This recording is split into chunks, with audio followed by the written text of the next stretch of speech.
Good morning, everyone, and if you like me waiting for maintenance, I've brought you the video that you've been waiting for just while we wait for it to conclude, because a lot of us are actually pretty excited because this update is bringing a couple of features that is really cool to the game. And on top of that, there's going to be some extra features in game that we're going to need to talk about and obviously address for you guys so you can understand why even myself is super excited, because there is a lot to unpack. So smash a like, comment, and subscribe for more daily content with me, MrSneakyy, the one and only. And let's just dive in straight away with the update notice. So as you guys know, right now from 7 UTC till 10 UTC, so when this video has gone live, you should know we're currently waiting. We're currently waiting for this period to be finished. And once it is, we can obviously go and play the game, and I will be live when this goes. So once this is finished, guys, check out my channel. I will be live and we can check this out all together. But what's coming is a new alliance event called the Fallen Frontier. Tribal nomads have wandered to your borders, putting alliance territories in imminent danger. Defend your lands from entrenching threat. So this is going to be cool. It's a brand new bit of content, a bit of PvE in the game. And obviously, depending on what is occurring, it sounds like maybe an area like you've got these, you know, just like a tent, imagine, like a little area. And you're going to have to defend that area from ongoing tribal nomads coming in. Who knows? It's going to be sick when we get this feature. But the more important thing that people are really excited about is going to be point 2, which says Alliance Auto Troops, right? So we're going to dive more into that first, right? Because the Alliance Auto Troops is going to be the feature where everyone is honestly going poggers for, because what this is, as you can see, governors can place up to 2 troops into the auto list. Alliance officials can utilize these troops for rallies if the troop owners have been offline for more than 30 minutes. So what this means is in Mightiest Empire, for example, and I'm absolutely loving this, if it's going to be a super late one, for example, and I might not be able to be playing maybe right at the beginning of it, right, I can still send 2 of my formations, which might be the best in rallies or garrisons, right, and then put them in this little pool, this little area that's waiting, this little entrenchment, right? And our basically alliance officers, our R4s and R5s, can then drag those troops into rallies, filling them up and getting them into the battlefield. The one thing which is everyone is curious about, including myself, and that's why we're making this video and right now to get us all hyped, so when we check it out live, we know what we're looking for.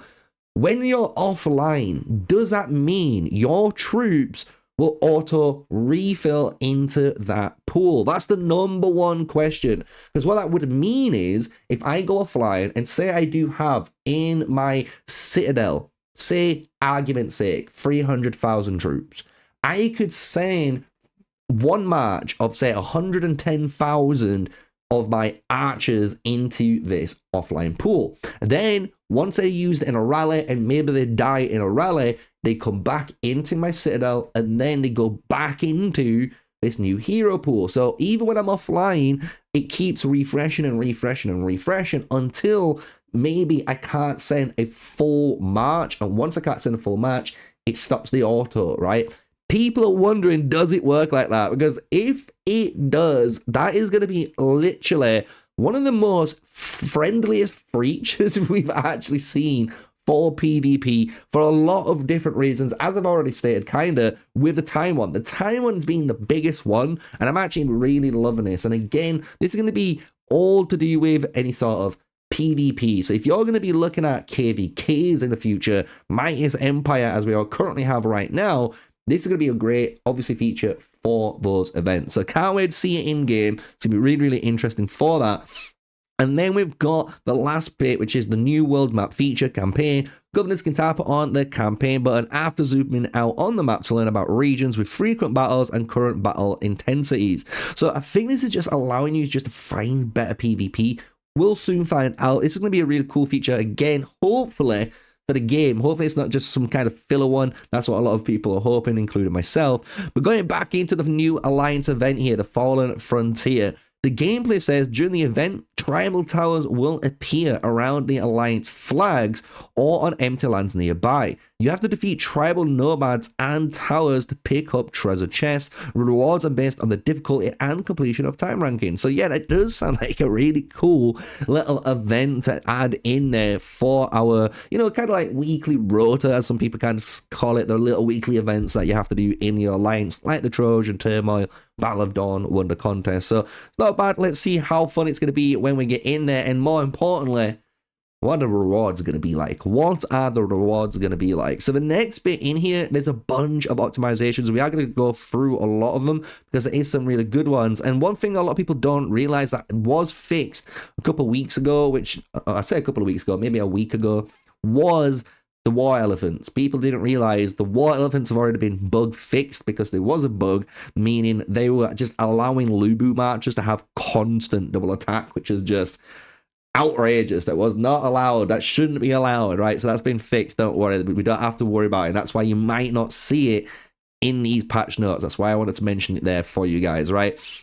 So checking out these optimizations, you can see there's various functions and interactions in the Mightiest Empire, improving the display effects of interaction experience.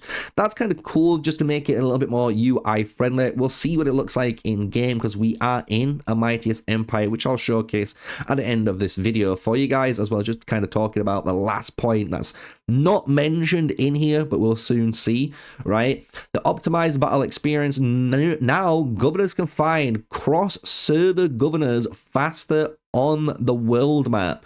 Now that is a big one because a lot of people have been wanting more PvP and easier PvP. So this is optimizing that experience. Hopefully in Mightiest Empire now we can actually have some fights that's not just on the center. That might potentially matter in the long run, right? So that's going to be really interesting to see the point 2 in game. How this is going to work, who knows? Added a status display on information prompts and the Imperial City during the war event period. So you basically know when it's coming online, I'm guessing. And there's a countdown for the cross-server Imperial City clash. So yes, you know exactly any information, you've got it up on screen, right?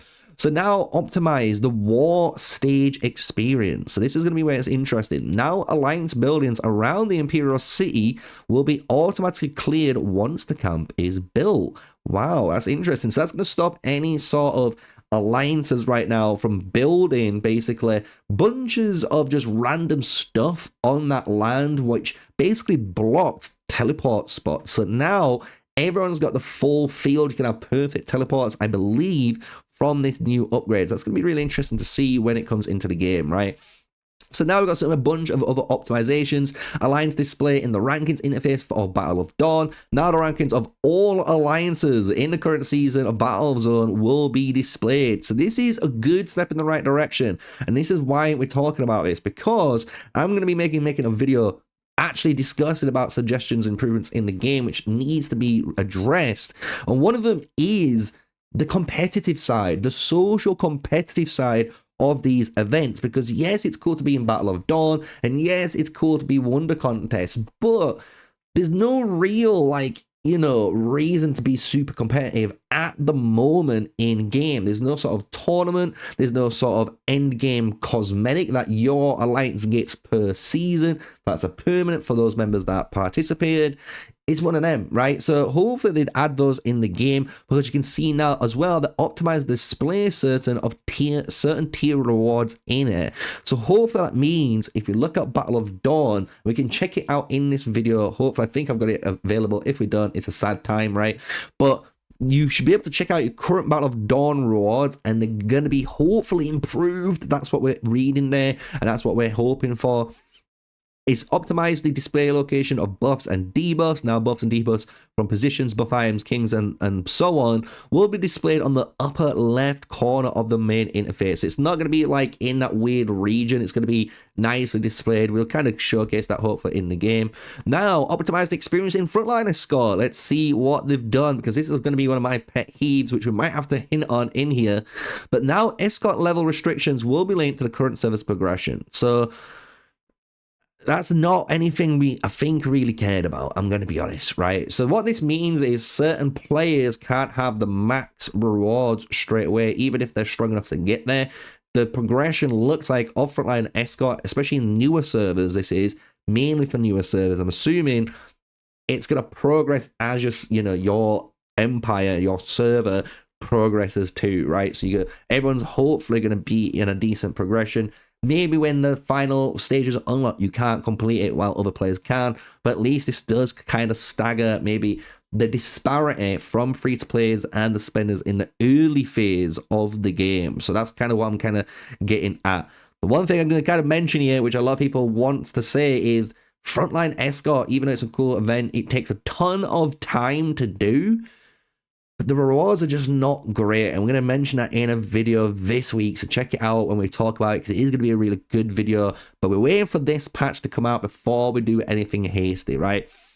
They optimized the battle experience in Wonder Contest, and excess building has been removed from the Empire Arena. So basically, there's buildings that really just didn't do anything and didn't really impact too much on the gameplay, they are saying. So they're removing that in the Wonder Contest. So let's see what's going to be changed and what the map's going to look like again in the future. Optimize the page display in Wonder Contest 2. Now, after successful matchmaking, you can check your opponent's information for all legions in your alliance by tapping the matchmaking results button. That's pretty cool. Optimize playtime rewards in Island Tactics. That's a lot better. Rewards are now more generous. We'll see how much more generous they are, because we will check it in this video too, before and after, or maybe I just record it all before and just, get going, you know what I mean, for tomorrow. But optimize the display names of the wonder areas in the world map. Optimize the display of gems. Now you can view gem attributes in the preview window. So that's pretty good too, seeing better information about what gems you got equipped onto your gear. And then optimize the experience when assigning moving buildings in the Citadel. Cool. Now buttons will appear directly below buildings. Yeah, that's cool. It's just making a little bit more quality of life, allowing players to kind of move their buildings a bit more on that. And then finally, optimize the icon display for random forging in the blacksmith. So okay, cool, fair enough. Nothing too crazy at that, right? So the bug fixes, just to finish off this section, is fixed an issue with city defense values to fully recover when relocating in certain scenarios. Fixed the normal display of alliance fund sources in the alliance warehouse interface, and display code alliance buildings on the world map. So when there's any anomalies. So all sorted. That is honestly the main things, crux, and of the updates done. But there's a little bit more that we need to cover before we sign off on this video. And it is a lot of people have been asking this, because obviously we've done a spenders video recently, and there was the heroic expedition involved. And a lot of you guys have been saying, where is it gone? I don't have access to it. And right now, I will say the same thing. As of Monday, this has occurred similar to our server. We don't have access to it right now. And what the assumption is from a screenshot we've got, and I will try and put it up on screen here, is the fact that Heroic Expedition is just gone temporarily. What they're doing is potentially adding new heroes in there, so we don't know who's on the way. People are speculating there might be a brand new cavalry hero on the way. We don't know. We can't confirm that. But we are going to be seeing potentially a new variety of heroes, or we're just going to see some added heroes in there with the current roster that we already had. So until we see that, we don't really know what is going to occur. So to finish off the video for you guys, I kind of wanted to showcase what's going on, right?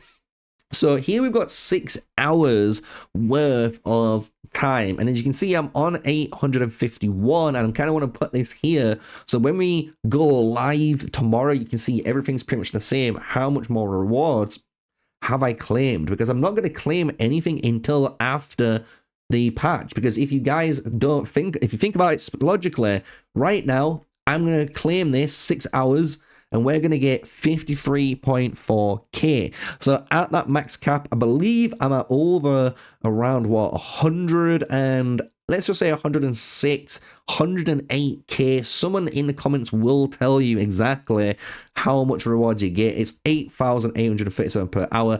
Times that by 12. I can just do that. We'll grab our phone out.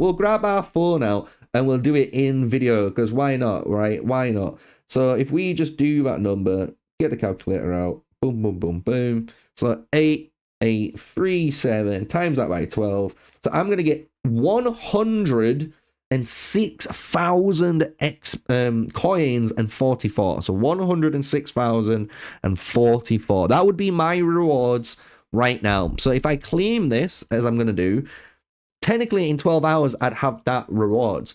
But after the patch, I should have more. So let's see how much more we're going to get, because obviously this is the same right now, right? So technically if I claim this in 12 hours, I'm going to have that number. When we go live, we're going to have over 12 hours worth of rewards. Let's see what the difference is on that, and we can actually make a nice little update on there for you guys. So I kind of wanted to put that in there too for you, but that's going to be it for today's video. In the morning, we're going to do another video probably later on in the day, and we're probably going to be live probably either when you're watching this video as you're waking up, or you might be waiting like me in the server maintenance watching this video. So smash a like, comment, and subscribe, guys. It's been a pleasure with you guys. I've been hopefully in a live chat in this premiere while we've been chilling, as I said, while we're waiting for everything, and hopefully been discussing a little bit about the patch notes, what you're excited about. Till the next video though, stay safe, stay sneaky, guys. Peace out.